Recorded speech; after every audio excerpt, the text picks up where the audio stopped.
It's time to pick a semi-finalist for SPFBO 10 or SPFBox. Hello everybody and welcome back to the channel. My name is Bree and this is For a Positive Book. Over the past couple of months, I have had some reading vlogs where I read 10 of the 300 books that were submitted to SPFBO 10. I am a part of the judging team for Cassidy over at Covers with Cassidy, and my job is to take the 10 that were assigned to me and give her one semi-finalist, and today we are going to be doing that. I have the last 4 books in my group that I'm going to be talking about, and then we're going to be announcing my semi-finalist, which is really exciting. Before we get into the vlog portion where I am going to be talking about these books and reading them, I do want to say that I DNF'd 2 of the last 4 books, and so I don't actually have a vlog footage of that. I'm just going to talk to you about them right here. And I want to say that I DNF'd these books purely because they weren't working for me personally. I know for a fact there is an audience for both of these books. Unfortunately, that audience is just not me, and so because of that, I ended up DNFing these books. This is not a shade on the books. I know that there's an audience for them. I just knew as I was reading that it wasn't going to be put forward as a semi-finalist, as I did have one kind of in my head that was in the lead. I didn't want to dissuade people from reading a book, and so I felt like giving a book a low rating could potentially do that and damage the book's reputation, so I didn't want to do that. So I did DNF 2 of the books. The first one that I DNF'd was The Burning Fire Rises Part 1 by Jeff Walker. This is a kind of like paranormal urban fantasy in that we have a detective, we have this, we have the FBI that is also working in this like aspect of paranormal and fantastical elements. And we have our main characters, Professor Dark and Miss Shadow, that are otherworldly themselves. I think the concept of this book was really interesting. I don't prefer books that have like a detective as a POV character, even in my like contemporary thrillers. And so that kind of stayed true through a fantasy aspect as well. But I think what really didn't work for me was actually the writing style and the sense of humor that our main character had. A lot of the humor just didn't hit for me, and that's what I mean by like the book just didn't hit for me. It wasn't a Bree book. Humor is so subjective, and I think if you really love the humor in it, you're going to really enjoy the book. It didn't work for me, and I found it a little bit off-putting, and it kind of brought me out of the story whenever he would kind of like make an offhanded comment or joke. The second one that I DNF'd was Oak King, Holly King by Sebastian Nothwell, and this one I am very sad about because I really wanted to love this book. It's a queer fae fantasy romance, and if you've been on my channel for any length of time, you know that I love to promote queer stories and to showcase that representation specifically in genres where it is lacking in diversity. And this is a case of this was just not a book designed for me, and that's okay, because this book is going to find its audience and it's going to be somebody's favorite book. This book was a slow burn, almost slice of life fantasy romance. Obviously there is some stakes, there is some like aspect to it that is beyond the couple, but I wanted more of that, and I got to about 40% and I was realizing that I was kind of skimming it and I wasn't really invested in the story, and so because of that, that's why I DNF'd it. I felt like I personally would have given it a low rating. However, if you like a slow burn story, if you like a story where you are just really getting to know the ins and outs of the characters and really getting to see them like grow as a couple, then this is going to be a book for you. I think if you like Arrival Most Vile or Emily Wilde's Encyclopedia of Fairies, this is going to be a very similar vibe to those books, and so like if you liked those books, this is really going to work for you. Those are super popular books, and so like I said, this needs to just find its audience. But unfortunately for me, these 2 books are both going to be cut going into the last bit. But I do have 2 books to talk to you about, so let's get into the vlog portion of the video. Hello friends, I am 45% of the way through Fires of Capra by Mandy Odell, and I meant to update you sooner. However, I just had Alexa reading this to me last night while I was making bookmarks, and I went to like pull up the Kindle because I was like, oh, I'm probably about 20% through, and it's like 44%. I read almost 200 pages just like listening to this while I was doodling on my iPad. So I don't know what happened. I have very mixed feelings about this book because I feel like the premise is really interesting, and I feel like our character is a little bit morally gray, a little bit like, you know, I don't want to say not like other girls, but kind of, but she's just kind of a little bit Lila Bard-ish. That's kind of the vibe that I'm getting from her. And I kind of love that. Hold on. There's a truck backing up. He's kind of using her as this like experiment because she survived this curse or this plague that like nobody ever lives from. And so like she's kind of like being used as a test subject. And so I don't know, like the world building is really interesting. I do feel like we're missing things though. Like it feels like I wasn't paying attention, but I know that I was, if that makes sense. You know, when you're reading a book or when you're listening to a book and sometimes it just feels like you're like, wait, did they talk about this? Like what did I miss something? Was I not paying attention? And then when you go back and like read it again, you're like, oh, okay, like yeah, we did explain this. I was not paying attention. Okay. Like I was listening to this. I was paying attention. My entire concentration level was there. I was literally just doodling. Like it wasn't something that was like using a lot of my brain space, right? It's not that I wasn't paying attention, but at the same time, I feel like we are missing things. And so I don't know if it's like that we needed like another round of edits. We could have fleshed out a few more things, or perhaps the author is just withholding some of that information and we're going to find stuff out as we go along. But it feels like the characters know what's going on and we're in their heads, but us as the reader have not been let in on that information yet. And I don't know if that is intentional or if it is an oversight of the authors. So I don't know. We will see, but I will continue reading it and I will check back with you. Hello. I have finished Fires of Capra, and I have very mixed feelings about this book. I think that this book had a really good idea. I think that the concept and the foundation of this book is definitely there, and I think that it has the ability to be like a really cool YA fantasy trilogy. And I'm not saying that like I won't continue the series. I might, I don't know. If it's on KU, I might continue it. I think that this book had a really interesting concept. I think the foundation is there, but I do think that this book tried to do a lot of things in the first book of this series, and it may not have executed them all really, really well. This book has like a murder mystery. It has this like mystery of how she survived this plague. I guess it's not really a mystery, but like she's trying to figure out how she survived the plague. She's trying to help other people. Then there's this murder that she's also trying to solve. And then there is this like thief and the jackal. And then there's like this little bit of a romantasy happening.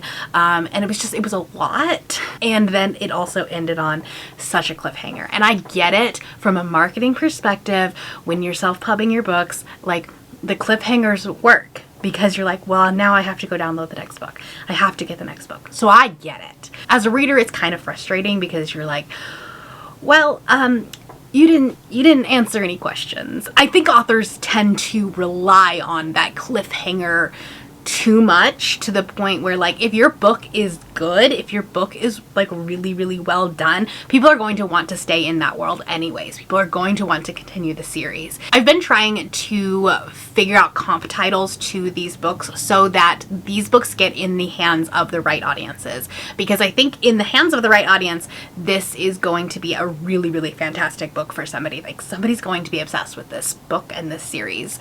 And I don't read a ton of YA fantasy, so it's harder for me to like figure out a comp title to this, but I think the one that I would like most be able to say would be The Tiger at Midnight, like that series. I haven't finished that series, but I have read the first one in it, and like they feel similar. Obviously different stories, but just in the like the types of characters that we have, and just the like the overall vibe of the story.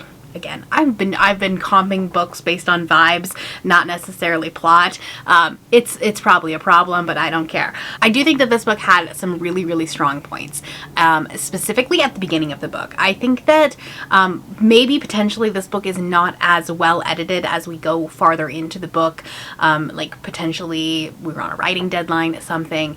But like the world building at the beginning is very cool. Obviously there is this like weird plague that's happening that everybody's terrified of. We have these tigers that are literally like roaming the streets. We have this like canal city, which feels kind of unique as a fantasy setting. Unfortunately, I think as we piled on a lot of different things throughout the book, the world building tended to like fall to the background, and so I had some white room syndrome occasionally, just because like we were trying to do so much, and because of that we weren't describing the setting around the characters. That was like my only thing, but I do think that like the vision of this book is 100% there. Hello, I'm 40% into The Afterlife Experiment by Sam Weiss, and I don't know what I thought about this book. I don't know what expectations I had, but this isn't what I thought it was. Not in a bad way, like please don't take that. It's just that I had to really kind of like shift my thought process.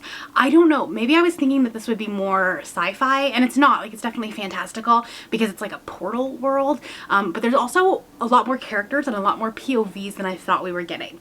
In the synopsis, it talks about one girl, Astra, but we are getting POV characters from several other different characters, and I'm trying to figure out why. I'm not saying that that's a bad thing. I'm not like confused in a way that like I want to DNF it or anything like that. I'm confused, but I think the author wants me to be confused, right? Because our main POV is this child and she doesn't know what's going on. She's really confused, and so that's the headspace that we are in. So it's actually got me really intrigued to continue reading. It's a very, very fast book. I read like 20% of this book on 2 sprints last night. So this book is very, very easy to read, very quick to read, because it like just kind of drops you into the story. I'm almost getting Walking Dead vibes from it, but without zombies. There's no zombies in this yet anyways, but just that kind of like hopelessness vibe. And maybe I'm projecting that because usually I'm reading this while Derek is watching the new Walking Dead show, Fear the Walking Dead, whatever that one is. I don't know, I don't love zombie shows, but Derek's been watching it recently, and usually like I don't care what's on TV because I'm not really paying attention, and so he's been watching it and I've been reading, and so maybe like I'm just connecting the hopelessness and like just kind of distraught vibes. I don't know, I could be very wrong, but that's what I'm feeling so far. I'm very confused, but I think that's okay, and I think that the author is going to explain things and kind of like hand it to me as we go along. I wish I could come on and tell you like this is what's happening and this is what's going on in the story. I don't know yet, but I'm intrigued. But those are my thoughts so far. I don't have a lot, I'm sorry. Okay, I have finished The Afterlife Experiment, and with that, I am going to be giving you my final thoughts and announcing my semi-finalist. So I'd like to preface that I think that The Afterlife Experiment definitely leans more into the sci-fi horror range more than fantasy. There are some fantastical elements, so I'm not like docking it any points because there is like this portal universe, and so it is a fantasy. However, I think that it's a fantasy for people that generally read horror or sci-fi. It definitely has that genre blend. And I really enjoy when you can blend a horror into another genre, whatever it is, sci-fi, fantasy, whatever. Those typically tend to be my favorite horror books when you have some sort of like speculative element to it. And so I really appreciated that. I think, however, and this is probably more on me than anything else, maybe I am too dumb for this book because I felt lost the entire time. And I was going along with this for a while. I was kind of like trusting the process and hoping that the author would point me in the right direction and tell me what I needed to know. But once I got to about like 60 or 70% and I was still just so confused by what was going on, it really caused me to lose interest in the story as a whole. I did really enjoy these characters. I felt like they were really well fleshed out. I felt like the author did a really good job distinguishing them. I actually like went in not even knowing that these other characters even existed, and so to be able to not only introduce characters that were not included in the synopsis, but also to make me care about them and make me empathize with what was going on, that's a testament to the writing. However, I just could not get over the feeling of being so confused, feeling like I was missing pieces. I was like not understanding the whole concept. And again, could be that I'm too dumb for this book, but unfortunately, because of that, I got so frustrated and I just like didn't care about the end of the story. So I am unfortunately giving this book 2.5 stars, and it is not going to be moving forward. So I have 3 books that I talked about in previous vlogs, and if you haven't watched those and you want to, I will link them up above or have link them up in the cards so you can check that out. But that is Goddess Found, Evil's Unlikely Assassin, and A Rose Among Thorns. I feel like I had such a wide variety of fantasy, like the umbrella umbrella of fantasy was so large with these 10 books specifically, but even more so with these 3. We have A Rose Among Thorns, which is like a cozy mystery, but make it fantastical with fauns and magical creatures and this like secret society of magic users. Then we have Goddess Found, which is a fantastical dating show, reality show, and something that I think would be really good for fantasy readers that have read mostly contemporary or contemporary romance in the past and want to get more into the genre of fantasy. And then we have Evil's Unlikely Assassin, which I think was the biggest surprise of all of my 10, because I do not read a lot of urban fantasy. I don't read a lot of books with vampires and werewolves and things like that.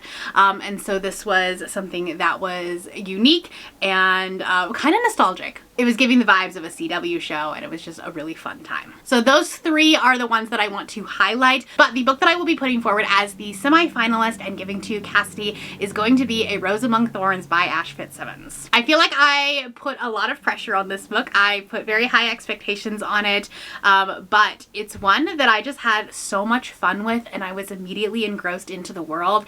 And even though it was a super short novella, the author managed to capture my attention super quickly, and it made me really care about the characters and the story that was happening. So congratulations to A Rose Among Thorns, who will be my semi-finalist, and I hope that throughout this process you as the viewer have found some new books to try out. Even the ones that didn't work for me specifically, I tried to find something to compare it to, because if you like that book, you might like this one. Reading is so subjective and so personal and unique, and that's why I love the way that Cassidy does this with so many different people working through this process to give the books the best possible shot. With that said, that's all I have for you today. I am going to be putting out a video in the next couple of weeks where I'm going to be talking about some of the books that are on my radar that were not part of Cassidy's team, not part of R30, but ones that I am still interested in picking up. So stay tuned for that. And if you're interested in what my semi-finalist was for last year, I will put that announcement video right here. That's all I have for you today. If you're new here and you have not yet subscribed, there's a little button you can do so down below the video.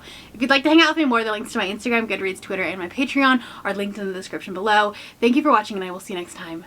Bye!